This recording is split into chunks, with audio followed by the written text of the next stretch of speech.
Pedagang membuang sayuran yang sudah dibelinya.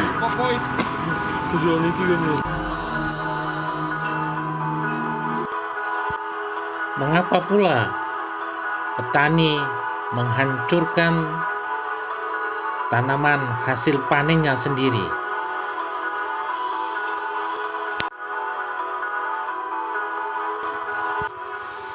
Harga seluruh sayuran di tingkat petani turun drastis selama panen pada Agustus 2020. Setelah Idul Adha, harga aneka cabai yang semula 15.000 per kilogram anjlok menjadi 5.000 per kilogram. Sementara harga sawit, lobak, dan kubis malah hancur lebur. Saat panen, petani malah galau. Dipanen rugi, sayur tidak dipanen juga rugi.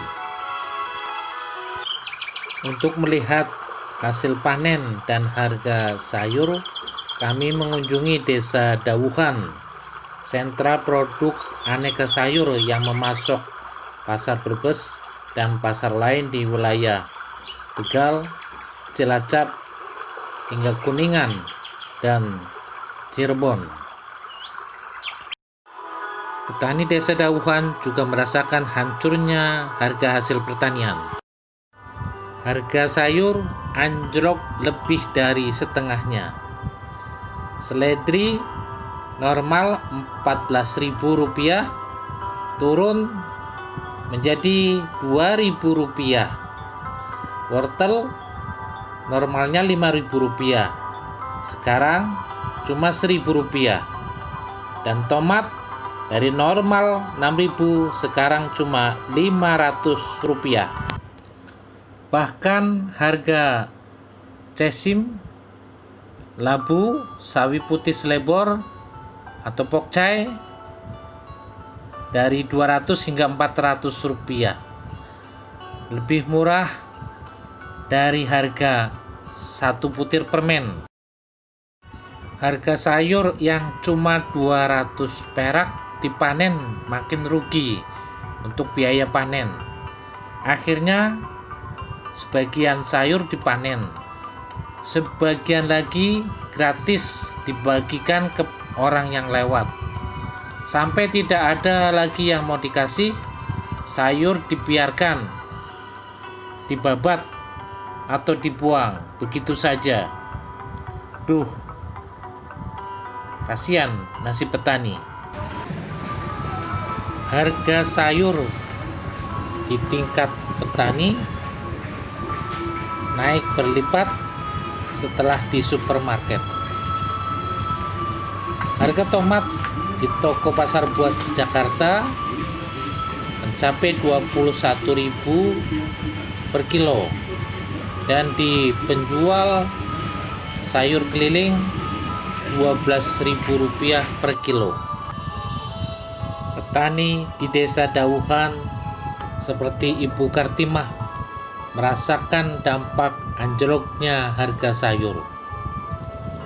Penyebab merosotnya harga sayur bukan hanya karena panen di berbagai daerah, karena pada tahun-tahun sebelumnya anjloknya harga tidak separah tahun ini.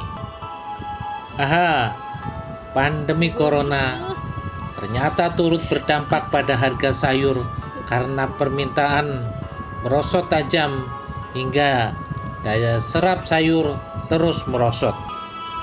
Apalagi tidak ada hajatan dan permintaan besar, serta daya beli masyarakat yang melorot tajam. Tani banyak yang galau karena memikirkan usahanya jeblok dan bagaimana bangkit mencari modal untuk melanjutkan usaha taninya. Petani menjadi kelompok yang paling terdampak lesuan ekonomi, mengingat posisi mereka sebagai produsen dan konsumen. Modal yang mereka keluarkan besar untuk membeli pupuk dan pestisida serta kebutuhan pertanian lainnya. Padahal merosotnya harga sayur akan berdampak pada perekonomian nasional.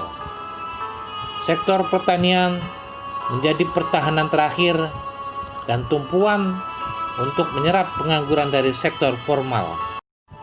Meskipun rugi, petani memiliki spirit untuk terus berusaha melanjutkan usaha taninya. Karena itulah kehidupan dan mata pencahariannya. Petani membutuhkan bantuan dan dukungan kebijakan dari pemerintah seperti insentif dana untuk modal, subsidi harga pupuk, pengaturan panen, membangun tata niaga efisien, mengatur praktek ijon dari tengkulak, kemitraan dengan pelaku usaha, dan dukungan masuk pasar modern. Dukung petani Indonesia dengan banyak mengkonsumsi sayuran.